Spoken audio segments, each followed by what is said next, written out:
Super excited, super excited. What an honor.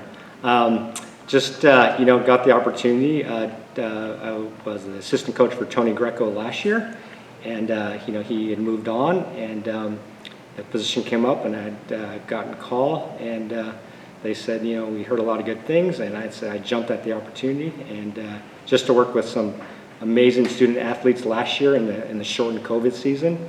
Looking forward to having a regular seasons for both the boys and the girls this year, and just ready to get to work. So it should be a great year for both. Yeah, and tennis was one of the sports that was able to compete last year, and so you got to know a lot of the players as an assistant coach. What are you looking forward to as far as the team chemistry goes, and what do you think this team can accomplish?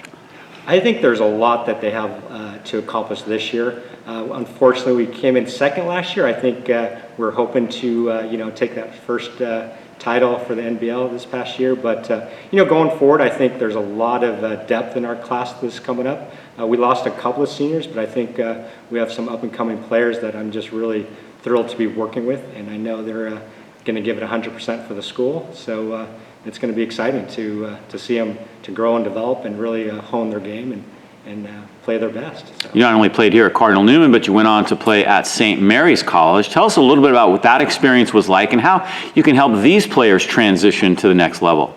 Yes, I was very, very fortunate, very blessed to have gotten a scholarship for both tennis and cross country coming out of Cardinal Newman. And I think the biggest thing is just being able to balance your life between a student and being an athlete. St. Mary's, Cardinal Newman prepared me very well. So, transitioning over to St. Mary's was an easy transition in one sense, but you also have to be very disciplined. You have to be very organized, very attention to detail, very focused on what you want to accomplish. But again, I think for our students as well as for the students at St. Mary's, your academics do come first, and then athletics come second. But along with great coaches, great professors, I think, and great family support in your community, I think you're able to go along and do those things successfully. So it was really a blessing to be able to play at St. Mary's at that level. So. Tell us a little bit about your philosophy in terms of skill development and player development overall. I think that the biggest thing is making sure that one, that they know that they're going to be taken care of very well here. Amazing faculty, amazing staff at Cardinal Newman. I hope to have a few additional assistant coaches. We haven't named them just yet, but I'll have additional support out there. And I just think that as long as they stay focused, that they're driven to be strong students first, and then strong athletes second. So it's really that student-athlete balance, that kind of the hybrid focus of what I think will do both the boys and girls teams very well. And I know that they'll stay competitive. They're going to give 100% every time, and just continue on the great tradition here at Cardinal Newman. I know you'll have a lot of experienced players on the team, but what if there were some younger players that maybe hadn't played a lot of tennis or were just good athletes in other sports? How do you incorporate them, and do you encourage them to give this sport a try? Absolutely. I think what's so great about tennis, and one thing I've learned as I've gotten older, is tennis truly is a game of a lifetime, right? You can play it from now until, as long as you want to be able to play. Whereas other sports, you probably don't play as you get older, but tennis you can play, for the rest of your life. So, and I think building on those basic knowledge of the game, basic skills, and only to improve every day, to focus on what you want to accomplish.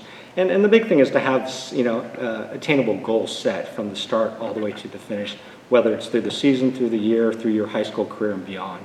Whether you want to go play at the collegiate level, if you want to play at your local for an adult league or so forth, I really think it's something that people our kids continue to build upon. So.